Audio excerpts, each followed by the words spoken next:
Thunder Bay Police are looking for leads to solve a major ATM robbery. Good evening and thank you for joining us. Police are investigating a theft from a drive-through automated teller machine. It happened last weekend at the RBC Royal Bank on Alloy Drive, but police just notified the media about it today.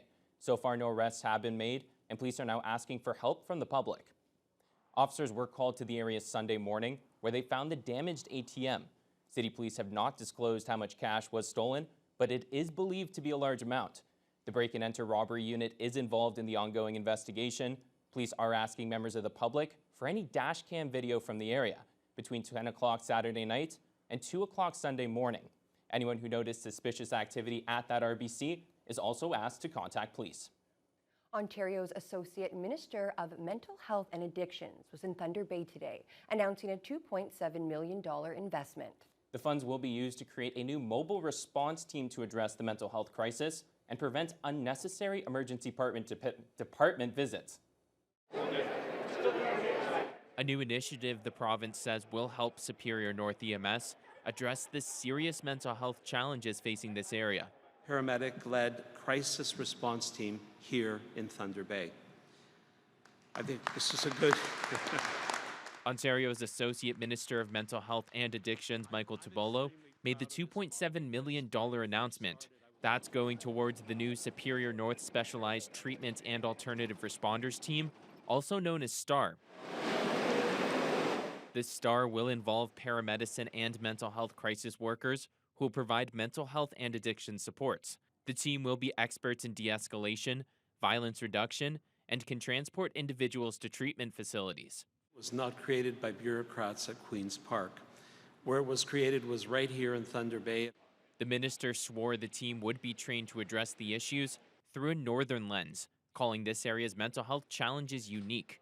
The provincial government can fund the solution, but the solution has to come from the people that are here, because you know best what the pulse of this community is. It's my job to make sure that I provide you the resources to do that which you need to do to keep your people safe. Currently, up to 24% of Superior North EMS calls have to do with mental health and addictions. Many of those are low acuity in nature, meaning that they don't need emergency department care. Chief Shane Meir says this program will support paramedics by preventing unnecessary ER visits, while also limiting police involvement. Taking all that knowledge that paramedics have gained from being on the streets, what they've learned in school, and pairing that with a mental health professional and an Indigenous liaison to provide that appropriate care to make it a low barrier access and meet people where they need it, when they need it. The STAR team is expected to be launched later this year. Former Thunder Bay police lawyer Holly Walburn had made her first court appearance today on obstruction of justice and breach of trust charges. Walburn was arrested as part of a multi-year OPP investigation that also brought charges against former Thunder Bay Police Chief Sylvie Hoth and Staff Sergeant Michael Diminy. Walburn is accused of making false or misleading statements or omitting key details while communicating with the Police Services Board, the Ontario Civilian Police Commission, and investigators with the Toronto Police Service. Diminy is scheduled to make his first court appearance later this month, while Hoth and Walburn will be back in court on June 18th. The City of Thunder Bay has released its plan for a phased approach to transition to electric vehicles for transit and the rest of the municipal fleet. It comes 4 years after City Council declared a climate emergency and promised to move toward zero emissions. The latest plan will be presented to Council on Monday night. Nev Van Pelt has the details. In 2022, the city unveiled its first electric-powered ice resurfacer at Fort William Gardens and then purchased 2 electric pickup trucks for city transit staff earlier this year. That's just the start of the transit and municipal fleet zero-emission transition plans, which have been developed to endorse the city's net zero strategy. The cost to implement the plan will be $73.9 million between now and the year 2050. That's in addition to the $390 million already budgeted to replace transit and other municipal vehicles in the future. Manager of Capital Facilities Construction, Kelvin Jankowski, says some outside funding has been secured. Between ISIP and ZETF funding, as well as some provincial gas taxes, Phase 1 is almost entirely funded. So that will take us to the next iteration of this plan, where we will decide what direction we're going to move forward from approximately 2028-29. The full transition is projected to be completed over the next 20 years. The plans would reduce the greenhouse gas emissions by over 90% in transit operations by then. There's certainly a decrease in smog emissions and things of that nature, sounds, things like that, but also the larger reduction in greenhouse gas emissions, as I said, is strategic direction of council. Overall, be a positive experience for the community. There are currently no plans in place to put public charging infrastructure in place. Jankowski touched on the main goals involved in implementing the plan. So Priority 1 vehicles are fleet vehicles that are used by the municipality that are currently available on the market to electrify. And so these would be things like forklifts. We have an electric Zamboni that we're currently using at the gardens, pickup trucks, things of that nature. When you get into the heavier vehicles, the market is still evolving, and so we're going to keep an eye on that, and we'll continue to look at that as we move forward. After presenting a first report to City Council on Monday, Jankowski will be back to answer detailed questions in mid-July, and at that point, Council would give City staff the direction to move forward. Nev Van Pelt, TBT News. A First Nation in the Rainy River District is receiving nearly $22 million in compensation for flood damages that date back more than a century. The claim was first filed by Nakatchewinnan First Nation in 1996. Minister Greg Rickford was at the signing ceremony on Thursday to confirm the province's $10 million share of the settlement. Ottawa's share is nearly $12 million. The agreement recognizes that Canada and Ontario were responsible for the construction of the Fort Frances International Falls Dam in 1905, which flooded the reserve lands and continues to impact the community. Chief Wayne Smith says they'll use the money to invest in their youth, elders, and band members to make lives better for the people of their First Nation. Over 20 mine rescue teams across Ontario were showing their skills off at the district mine rescue competitions this week. 4 teams from the Red Lake and Thunder Bay districts were competing at Norwest Arena. Organized by Ontario Mine Rescue, the competitions involve simulated underground emergencies, where teams are evaluated on firefighting skills, first aid response, and decision-making ability under stress. Impala, New Gold, Musselwhite, and the Evolution Mine in Red Lake all took part for the 2 districts in the region. Curtis Atkinson is a mine rescue officer and the on-site lead for the competition. He says bragging rights are the big prize for the winners here and notes how crucial the event is for keeping miners safe. The importance of today is just growing our mine rescue program for these mine sites in case of an emergency. So challenging some of these competition team members just gives them that comfort during an emergency that they've got that heightened level of training.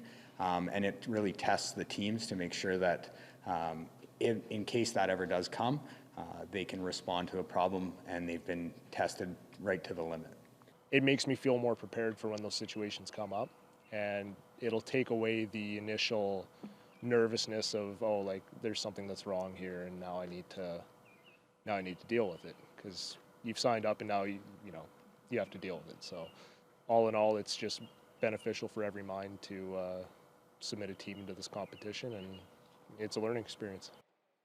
The winner from each district will compete in the 2024 provincial competition, set for June 4th to 7th at Fort William Gardens here in Thunder Bay. The Quest Tech and Gaming event has returned to Fort William Gardens. Residents got a chance to learn more about science, engineering, virtual reality gaming, and other action-packed workshops. Joe Sadowski was there and has the details. Fun photo ops, arts and crafts, and VR gaming were just some of the activities for attendees to dive into a new and fun learning experience. And this is our STEAM showcase. So we are looking at science, technology, engineering, arts, and math. Special events developer for the city, Karen Kadolf, says there's an endless amount of fun for the kids and plenty of interactive learning experiences for adults too. And it's completely free of charge. Lots of different opportunities for people, and so it's a really great place for anybody to come and just try. Lots of hands-on activities as well, so you can come play with the different things. If you're a grandparent wanting to kind of understand what your grandkids are playing with, this is a really great time to do that too, or even a parent that doesn't understand the robotics and all that kind of stuff. This is an opportunity where you get to come for free with your kids, try it out. Other activities that are being showcased over the weekend include a Science of Sound display from Blueprint Media, interactive science shows, and a BattleBots workshop where participants get to program and control their very own robot. What's been your favorite activity so far? Over there, they have a station where you can build with limited resources, and you have to hold up different weights. And I'm one of the only people who's won it so far, so I kind of liked it. Gotta be a science experiment, and it's really fun. We learned like how to make fire, and like you can like use a bucket to like make like air bubbles. Probably, I like the science show. I would go on the VR, but it's way too long of a line. I feel like it's just gonna waste our time. The Quest Tech and Gaming event continues at the Gardens on Saturday from noon to 6 p.m. Joe Sadowski, TBT News. Now, Fiona, of course, we have Mother's Day weekend coming up. A lot of people looking to celebrate outside. How's things looking for that? Not quite? It's not looking as positive as it did yesterday. Today, we had increasing clouds, cool temperatures, only topped out with a high of 11. And with those increasing clouds came some late afternoon rain. So for Friday, we knew the rain was coming. There's no surprise there. And in fact, the rain is pushing fairly directly eastward, although in the last few hours, there has been a little bit of pop-up showers throughout northwestern Ontario. Here in Thunder Bay, all in all, temperatures have been a little below what we should be seeing. As you head further west, though, we're back into slightly more seasonal values. 15 in the Fort and Kenora, Dryden 14, as is Red Lake. They've both seen increasing clouds. For the most part, only a couple of pop-up showers to the west. To the east, well, increasing clouds in Greenstone, but it's stayed dry so far. 11 in Armstrong, 12 in Greenstone. Along the North Shore, we slip back into the single digits in Marathon at 7. But as we head further southeast into Sault Ste. Marie, they're currently at 16 Celsius, despite mostly cloudy conditions. Now, here in the city of Thunder Bay, we are going to be a lot milder than last night. Last night, we hit a low of -2. Today, going to stay comfortably on the plus side at 6. There is a risk of an evening thunderstorm. That's just that system moving through. After that, it starts to dry out, but there is still a 40% chance we could see some showers, and winds are going to be very light from the northwest, but only about 5 to 10 kilometers per hour. As we head into the Mother's Day weekend, there are warmer temperatures ahead, and when you see a daytime high of 11, well, it's not too hard to get warmer than that at this time of year, we would hope, but definitely warmer into the weekend. We've got some sunshine to start for the first half of the weekend. Unfortunately, for Mother's Day proper, there is so far still a chance of some showers. So you kind of hope we are going to get some cooler air from the north to push that system south of us. But with all the heat, it looks so far like we're getting hit with some rain on Sunday. Oh, okay. So far. So far. Well, I'm hoping the afternoon, maybe it'll clear up by then. My fingers are still crossed. Mother Nature's got to do something for her namesake. Exactly. It's Mother's Day.